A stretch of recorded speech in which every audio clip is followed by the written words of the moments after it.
Good morning.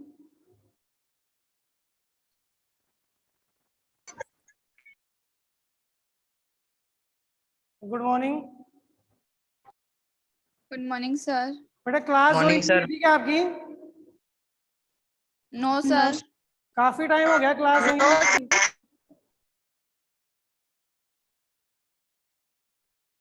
क्या अभी सारे स्टूडेंट आ गए क्या? Good morning sir. Good morning. Good morning sir. कल हमने पढ़ा था बेटा, उसके आगे देखते हैं। देखिए, कल हमने तापमान तापमान को प्रभावित करने वाले कारकों को पढ़ लिया। ओके, किसको पढ़ा था? तापमान को प्रभावित करने वाले तापमान को प्रभावित करने वाले कारकों को हमने पढ़ा है। समझ में आई मेरी बात? क्या पढ़ा है? तापमान को प्रभावित करने वाले कारक। कौन कौन से कारक थे बेटा, बताइए? अक्षांश स्थिति, अक्षांश की स्थिति थी। दूसरा, पृथ्वी तल से ऊंचाई, आपके धरातल से ऊंचाई या समुद्र तल से उत्तंगता देख लो। समुद्र तल से उत्तंगता, तापमान ऊंचाई पर जाएंगे तापमान घटेगा, तो ठीक है। इसको हम तापमान के दो प्रकार के वितरण पढ़ेंगे अभी। कितने प्रकार के वितरण पढ़ेंगे? दो प्रकार के। तापमान के कितने प्रकार के वितरण पढ़ेंगे? दो प्रकार के। एक तो कौन सा? ऊर्ध्वाधर वितरण। कौन सा? ऊर्ध्वाधर। एक कौन सा?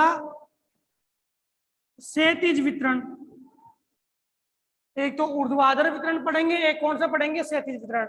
ऊर्ध्वाधर वितरण को देखें तो ये बिंदु आपका ऊर्ध्वाधर वितरण को बताता है। कल मैंने आपको समझाया था कि 165 मीटर ऊंचाई पे जाएंगे तो 1 डिग्री सेंटीग्रेड तापमान क्या हो जाएगा? कम हो जाएगा। 1 डिग्री सेंटीग्रेड तापमान क्या हो जाएगा? कम हो जाएगा। कितना जाएंगे भाई? 165 मीटर ऊंचाई। ऊंचाई पे जाने पे तापमान क्या होता है? कम होता है। तीसरा बिंदु आपने पढ़ा, समुद्र से दूरी। समुद्र से दूरी, ठीक है। पृथ्वी का घूर्णन और परिक्रमण, समुद्र से दूरी। इसके बाद आपने पढ़ा था जो आपकी वायु राशि। वायु राशि भी क्या करती है? तापमान को प्रभावित करती है। पांचवा हमने पढ़ा था महासागरीय धाराएं, ये भी करती है तापमान को प्रभावित। फिर हमने पढ़े थे स्थानिक कारक, और स्थानिक कारक किस पे जुड़े हुए बेटा? अक्षांश स्थिति पे जुड़े हुए हैं। बताओ, समझ में आ गया ना? अक्षांश की स्थिति के आधार पर किसका निर्माण होता है? ताप कटिबंधों का निर्माण होता है। कितने ताप कटिबंध बने हुए हैं बताइए? कितने ताप कटिबंध बने हुए हैं? एक उष्ण कटिबंधी है, दूसरा शीतोष्ण कटिबंधीय, शीतोष्ण, और दो शीत। एक, दो, दो, चार। कितने हो गए? 5 ताप कटिबंधों का क्या है? निर्माण हुआ है। ताप कटिबंध बनने के पीछे कौन जिम्मेदार है? अक्षांश, पृथ्वी का झुकाव, घूर्णन, परिक्रमण। बताओ, ये चीजें भूलोगे क्या आप लोग? ये भूलने वाली चीज है क्या? No sir. समझ में आ गई बात? पृथ्वी का झुकाव, घूर्णन, परिक्रमण, ठीक है। और ताप कटिबंधों के निर्माण में अक्षांश भी क्या है? सहायक होता है। हमने ऊर्ध्वाधर वितरण समझ लिया। अब पढ़ेंगे क्षैतिज वितरण। क्षैतिज वितरण क्या पढ़ेंगे? क्षैतिज वितरण। बेटा यहाँ कोई भी XYZ कैसा भी डाउट है, आपको कोई भी प्रश्न पूछना है तो आप पूछ सकते हो। पूछना है क्या? बता दो। क्या? स्थानिक वाला दोबारा बता दो सर। कौन सा वाला? हटाना है स्थानिक वाला। कौन सा वाला? स्थानिक, स्थानिक वाला। स्थानिक, हाँ। स्थानिक क्या होता है, जैसे मान लो ये आपका 0 डिग्री से 30 डिग्री उत्तरी और 30 डिग्री दक्षिण वाले, ये वाले बिंदु है, ये वाले क्षेत्र है, यहाँ पे सूर्य की किरणें सीधी गिरेगी, और सीधे गिरेगी तो क्या होगा, तापमान ज्यादा मिलेगा। ऊंचाई की ओर जाएंगे तो किरणें तिरछी गिरेगी, और तिरछी गिरेगी तो तापमान क्या होगा, कम मिलेगा। तो अलग दोनों स्थानों पे, इस वाले पे और इस वाले पे, दोनों पे देखिए तापमान में क्या पाई जाती है, भिन्नता पाई जाती है। ये झुकाव पे निर्भर कर रहा है।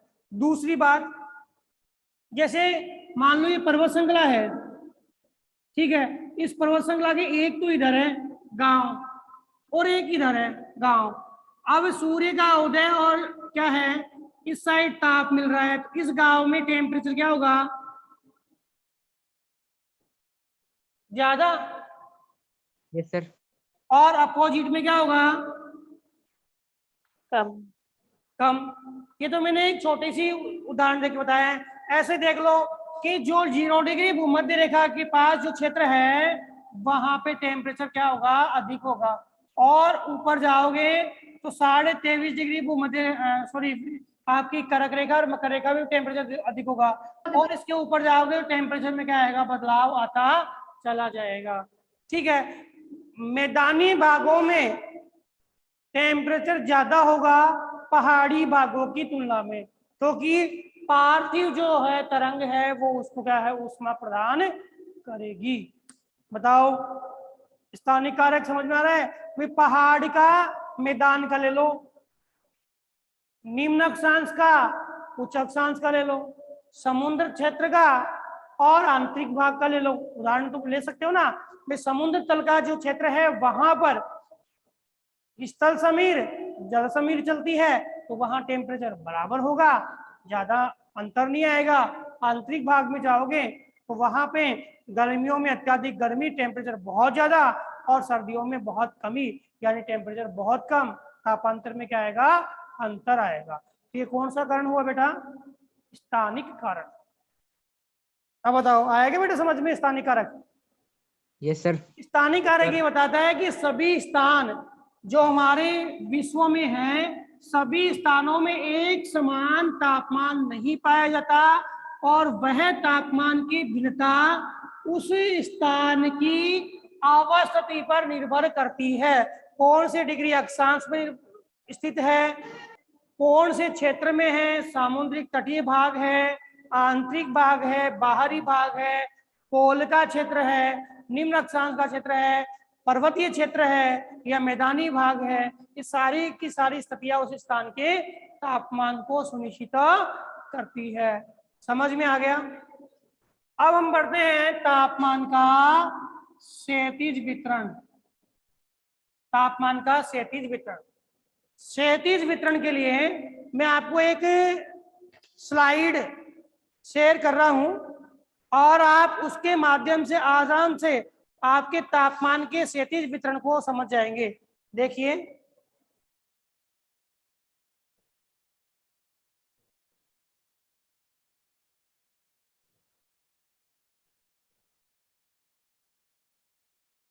दिख रही है बेटा स्लाइड? भैया आपको दिख रही है बेटा स्लाइड? Yes sir. देखती है? देखिए, इसके माध्यम से हम सबसे पहले तापमान, और बोर्ड भी दिख रहा होगा। Yes sir. देखिए, यस सर। जनवरी महीना सबसे ठंडा महीना, और जुलाई महीना सबसे गर्म महीना। तो किसी भी स्थान की जलवायु को निर्धारित करने के लिए हम सबसे कम तापमान और सबसे अधिक तापमान दोनों को लेते हैं। जनवरी के तापमान को लिया हमने और जुलाई के तापमान को लिया, और इसके आधार पे हमने क्या प्राप्त किया, वार्षिक तापांतर। क्या प्राप्त किया बेटा, वार्षिक तापांतर प्राप्त किया। ऐसे ही आपके एक शब्द आता है दैनिक तापांतर। क्या होता है दैनिक तापांतर? दैनिक तापांतर होता है कि जब दिन के बहुत लो टेम्परेचर वाले पॉइंट को और हाई टेम्परेचर वाले पॉइंट को हम दोनों के से टेम्परेचर लेते हैं और उसका अंतर करेंगे। तो दिन का सबसे हाई टेम्परेचर कब होगा? दिन के 2 बजे। कब होगा? दिन के 2 बजे। और लो टेम्परेचर होगा रात के 2 बजे। तो 2 बजे दिन का टेम्परेचर लिया और रात का लिया, दोनों में अंतर किया, तो यह तापांतर कौन सा हो गया? दैनिक तापांतर। ऐसे ही महीने की बात करें तो महीने में सबसे गर्म दिन और सबसे कम गर्म दिन दोनों का हम तापमान लेंगे और उसके आधार पर हम क्या करेंगे? अंतर देखेंगे। अब क्षैतिज वितरण में वार्षिक जनवरी आपको स्पष्ट रूप से दिख रही है, जनवरी में समताप रेखाएं। अब आपको ये जो लाइनें दिख रही है बेटा, ये लाइनें क्या है? ये लाइनें हैं समताप रेखाएं। क्या है बताइए बेटा, लाइनें क्या है? समताप रेखा। हाँ, समताप रेखा क्या होती है? समान ताप वाले क्षेत्रों को मिलाने वाली रेखा क्या कहलाती है? समताप रेखा कहलाती है। क्या कहलाती है? समताप रेखा कहलाती है। ठीक है, अब आप इस मैप में देखिए, ये पॉइंटर जो है इंडिकेट करने वाला पॉइंट दिख रहा होगा आपको मानचित्र में। देखिए Yes, पॉइंट sir. दिख रहा है। अब मानचित्र में ये देखो, ये 0 डिग्री इक्वेटर है, दिख रही है 0 degree equator? Yes, sir. 0 degree equator के नीचे वाला भाग है, ये आपका साउथ हेमिस्फीयर है, यानी दक्षिणी गोलार्ध है, और ये कौन सा है बेटा? उत्तरी गोलार्ध है।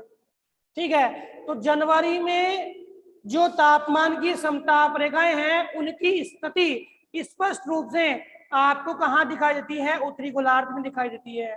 किसमें दिखाई देती है बेटा? उत्तरी गोलार्ध में। देखो, स्थलीय भाग है वो बहुत जल्दी गर्म होता है और बहुत जल्दी क्या होता है? ठंडा होता है। लेकिन जलीय भाग है वो धीरे धीरे क्या होता है? गर्म, और धीरे धीरे क्या होता है? ठंडा होता है। धीरे धीरे गर्म और धीरे धीरे क्या होता है? ठंडा होता है। तो जनवरी में देखो, दक्षिणी गोलार्ध में क्या है? जलीय भाग अधिक है और उत्तरी गोलार्ध में स्थलीय भाग अधिक है। उत्तरी गोलार्ध में स्थलीय भाग अधिक होने के कारण ये समताप रेखा है, देखो बिल्कुल अक्षांश के समानांतर नहीं आ रही, कभी ऊपर जा रही है कभी नीचे आ रही है। लेकिन दक्षिणी गोलार्ध में आपको दिख रहा होगा ये समताप रेखा है अक्षांश के क्या है? बिल्कुल समानांतर दिखाई दे रही है। बताओ, समानांतर दिखाई दे रही है कि नहीं दे रही? Yes sir. Yes, ठीक ना? sir. यहाँ पे समताप रेखा देखो, यहाँ जल का टेम्परेचर है वो है क्या? यहाँ कुछ भाग में ज्यादा है और इसका टेम्परेचर है कम। तो यहाँ जल में तो समताप रेखा क्या है? उत्तर की ओर जा रही है। देखो कहाँ जा रही है? उत्तर की ओर जा रही है ना। अरे जल में कहाँ जा रही है? उत्तर की ओर। उत्तर की ओर। की ओर। और स्थल में कहाँ आ रही है? देखो उत्तर से दक्षिण की ओर आ रही ना। ठीक है, कहने का मतलब निम्न अक्षांश में जो टेम्परेचर होता है वह टेम्परेचर जल में, जो स्थल में होता है वह टेम्परेचर उसकी तुलना में उच्च अक्षांश पे होगा। जैसे 50 फारेनहाइट दिया हुआ है आपके टेम्परेचर 30 डिग्री अक्षांश पे, तो वह आपके यही 50 फारेनहाइट जो है टेम्परेचर आपके 60 फारेनहाइट टेम्परेचर है वो आपके कहाँ मिलेगा? आपको लगभग 23 डिग्री अक्षांश पे। ये 23 डिग्री ना, 23 डिग्री अक्षांश पे मिलेगा। ठीक है, तो समताप रेखाएं आपकी स्थल भाग में दक्षिण की ओर और जल भाग में उत्तर की ओर प्रवाहित होती है। जनवरी महीने में सबसे कम टेम्परेचर देखो आप यहाँ पे दिख रहा है? Yes sir. कहाँ का? रूस के आंतरिक भाग का। कहाँ का मिलता है? रूस के आंतरिक भाग का। जितने भी आपके तटीय भाग हैं यहाँ पे टेम्परेचर ज्यादा है, जबकि आंतरिक भाग में जाओगे तो टेम्परेचर क्या है? बहुत ही कम है। यहाँ रूस के आंतरिक भाग में सबसे ज्यादा क्या है? सबसे कम टेम्परेचर है। और भूमध्य रेखा पे हम बात करें तो भूमध्य रेखा पे देखो कितना है? 80 फारेनहाइट है जनवरी महीने में। और दक्षिणी गोलार्ध में देखें तो यह अक्षांश के समानांतर है। जैसे आपके जनवरी महीने में टेम्परेचर बता रहा हूं मैं, डिग्री में देखो 0 डिग्री है इक्वेटर यहाँ पे लगभग 27 डिग्री टेम्परेचर रहता है। कितना? 27 डिग्री टेम्परेचर रहता है। डिग्री की बात, डिग्री लिख लीजिए आपकी बुक में, 27 डिग्री रहता है। और हम उष्ण कटिबंधीय भाग में जाए तो यहाँ टेम्परेचर लगभग 24 डिग्री रहता है। कितना? लगभग 24। और आप मध्य एशिया में जाए, मध्य एशिया में जाए तो यहाँ टेम्परेचर 20 से 5 डिग्री, और आंतरिक भाग में जाएं तो 0 डिग्री, और उत्तरी भाग में जाएं तो लगभग -18 से 48 डिग्री यहाँ पे टेम्परेचर देखने को मिलेगा। ये क्या है? माइनस में आपको टेम्परेचर देखने को मिलेगा, क्योंकि पोल में क्या है आपके सर्वाधिक क्या है ताप की न्यूनता पाई जाती है। ऐसे ही हम दक्षिणी भाग में देखें तो अक्षांश के समानांतर है, तो 35 डिग्री अक्षांश के लगभग आपके 20 डिग्री या 60 फ़ारेनहाइट है वो तापमान मिलता है। और 45 डिग्री अक्षांश के ऊपर देखें तो लगभग आपको 10 डिग्री, और 60 डिग्री के लगभग देखें तो लगभग 0 डिग्री तापमान आपको देखने को मिलता है। और दक्षिणी गोलार्ध है, अक्षांश के समानांतर है। क्यों है? रीजन पूछ ले तो आप रीजन बता देना कि यह भाग जलीय गोलार्ध है, इस कारण से यहाँ अक्षांश के समानांतर है, और यह भाग स्थलीय गोलार्ध है, इसलिए यहाँ पर अक्षांश के समानांतर नहीं है। स्थल भागों में ही है दक्षिण की ओर, और समुद्री भागों में ये उत्तर की ओर है, क्या है, विस्थापित हो जाती है। अब हम बात करते हैं जुलाई महीने की। जुलाई महीने में देखो उत्तरी गोलार्ध में और दक्षिणी गोलार्ध में दोनों में ही समताप रेखाएं हैं। वो किसके अकॉर्डिंग है बेटा? अक्षांश के अकॉर्डिंग है। किसके अकॉर्डिंग है? अक्षांश के अकॉर्डिंग है। ठीक है, तो यहाँ पे लगभग 0 डिग्री अक्षांश, देखो यहाँ पे इक्वेटर देखना बेटा, इक्वेटर में देखना, यहाँ भी 80 था और यहाँ भी 80, तो यहाँ भी 27, तो यहाँ भी लगभग 27 डिग्री सेंटीग्रेड तापमान है। इक्वेटर पे तापमान का अंतर दोनों ही महीनों में नहीं होता है। इक्वेटर पे तापमान लगभग क्या होता है? बराबर, और तापांतर क्या होता है? बहुत कम। तो आपके ये बात ध्यान रखना, भूमध्य रेखा पर वार्षिक तापांतर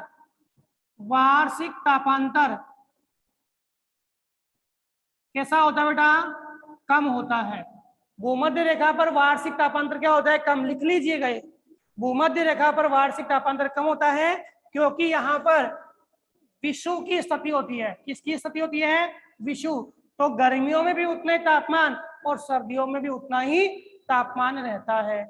इसके बाद हम बात करें जुलाई महीने में उत्तर की, तो आपके जुलाई महीने में सबसे ज्यादा टेम्परेचर है वो किसका रहेगा? उसी भाग का जो पहले कम टेम्परेचर था, उसी भाग का सबसे ज्यादा टेम्परेचर रहेगा। कहाँ पर? जुलाई महीने में। जुलाई महीने में सबसे ज्यादा टेम्परेचर कहाँ रहेगा? आपके रूस के आंतरिक भाग का। ठीक है, तो आप प्रश्न आ गया, सबसे ज्यादा वार्षिक तापांतर कहाँ का मिलेगा? तो सबसे ज्यादा वार्षिक तापांतर साहब आपको मिलेगा रूस के आंतरिक भाग का, या साइबेरियाई आंतरिक भाग का। रूस के आंतरिक भाग का तापमान आपको सबसे ज्यादा मिलेगा। तो जुलाई में सबसे ज्यादा और जनवरी में सबसे कम। तो तापांतर सबसे ज्यादा कहाँ हुआ? रूस के आंतरिक भाग का हुआ। समझ में आ गया क्या? सबसे ज्यादा यूरेशिया वाले पार्ट का अधिक तापांतर, और सबसे कम आपके कहाँ का? भूमध्य रेखा का तापांतर मिलेगा।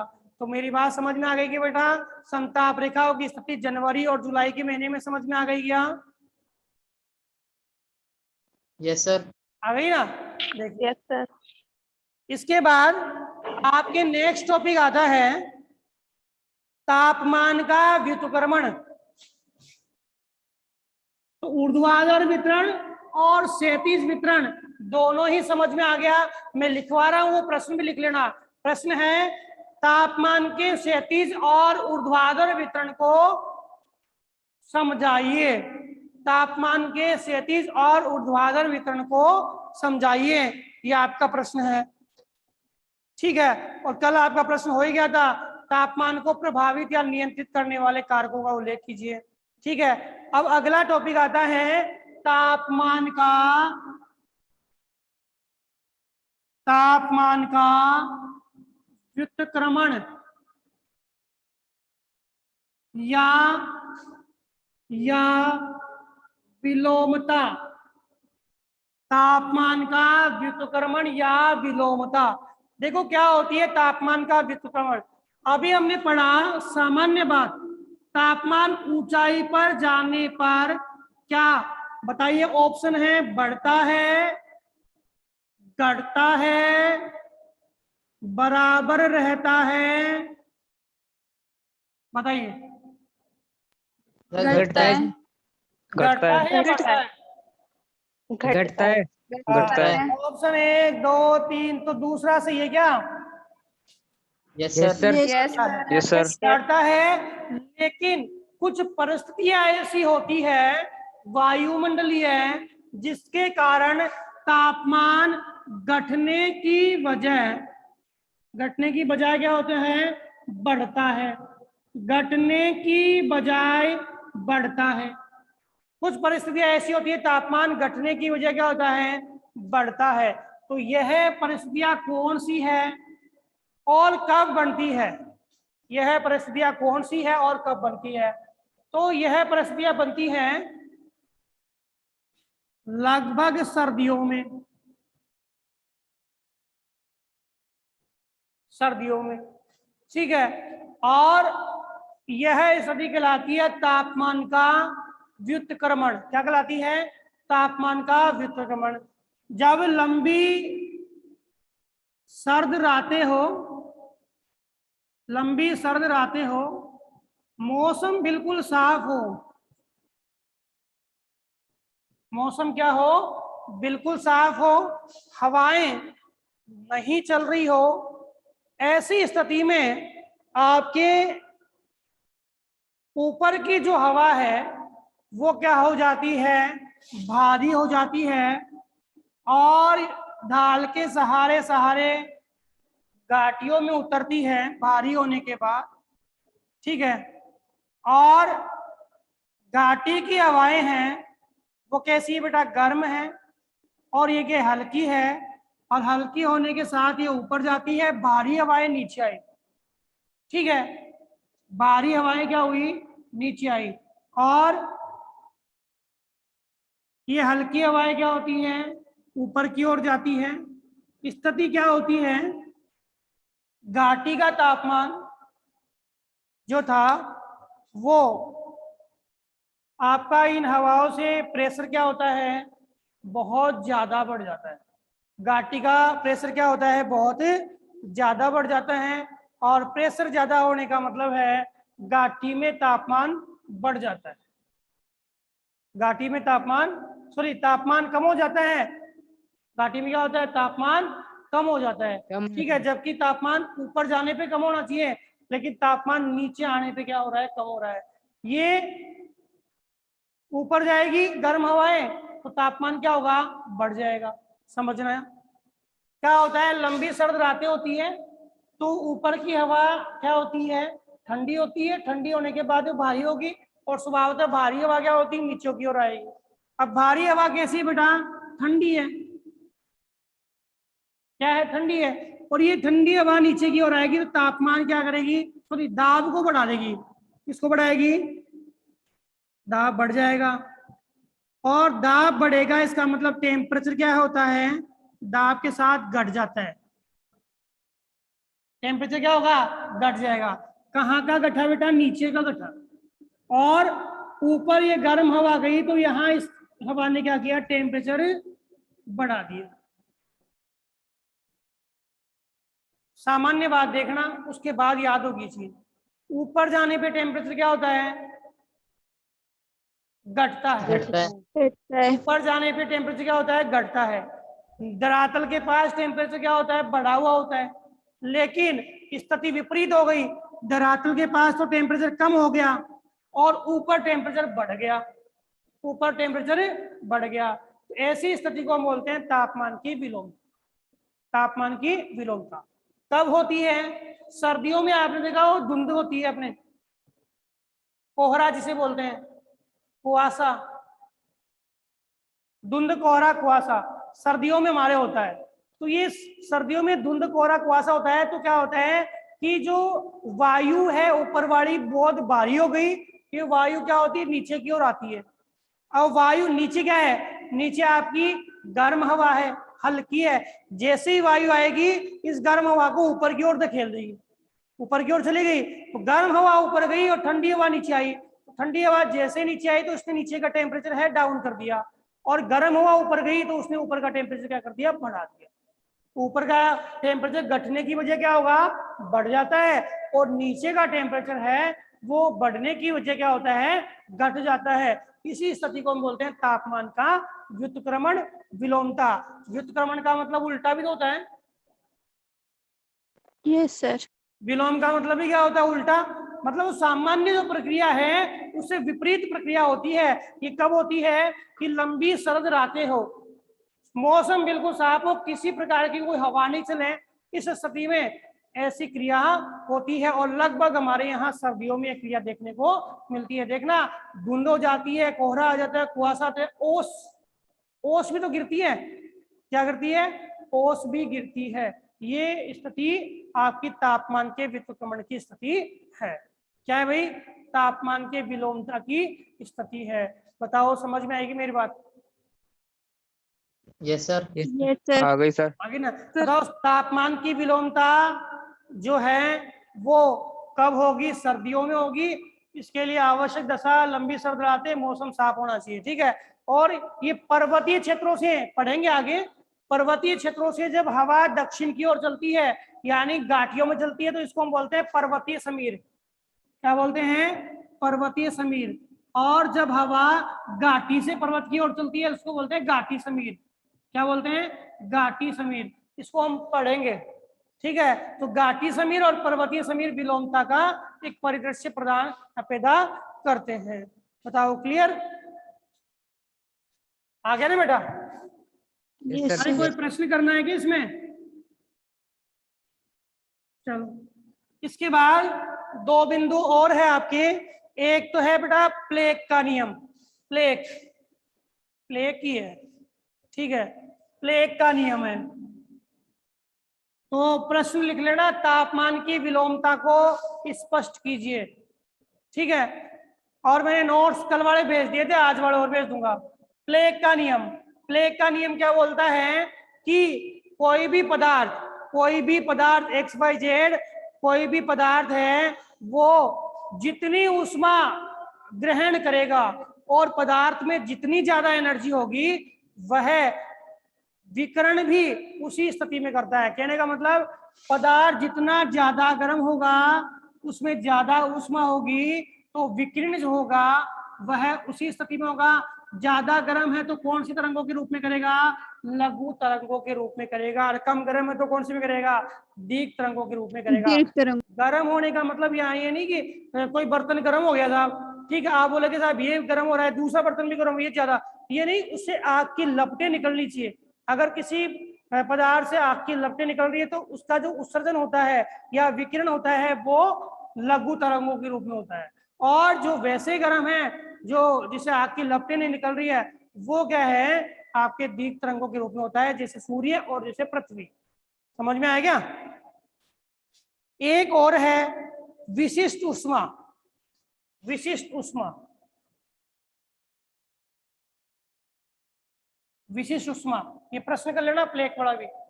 विशिष्ट ऊष्मा है 1 ग्राम पदार्थ, 1 ग्राम पदार्थ में 1 डिग्री सेंटीग्रेड तापमान बढ़ाने के लिए 1 डिग्री सेंटीग्रेड तापमान बढ़ाने के लिए जो ऊष्मा प्रयोग की जाती है, जो ऊष्मा प्रयोग की जाती है उसे हम विशिष्ट ऊष्मा कहते हैं।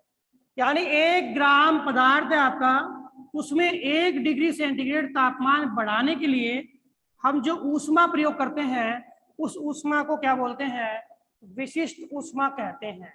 बताओ समझ में आ गया? 1 ग्राम पदार्थ ले लिया, अब उस ग्राम पदार्थ में मान लो तापमान 10 डिग्री है, अब 10 डिग्री से तापमान को 11 डिग्री करना है। 10 से 11 डिग्री करने में जो आपकी एनर्जी लगी, जो ऊष्मा लगी, उसको हम क्या बोलते हैं? विशिष्ट ऊष्मा कहते हैं। क्या बोलते हैं बेटा?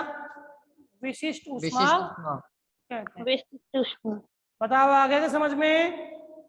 Yes sir. Yes sir. चलो, ये लेसन कंप्लीट हो गया है। इसके जो ओबीटी प्रश्न तो आपको है वो करनी है, और इसके अलावा जो रह जाते हैं वो पीछे वाले प्रश्न जो लेसन के हैं वो भी आपको करने हैं।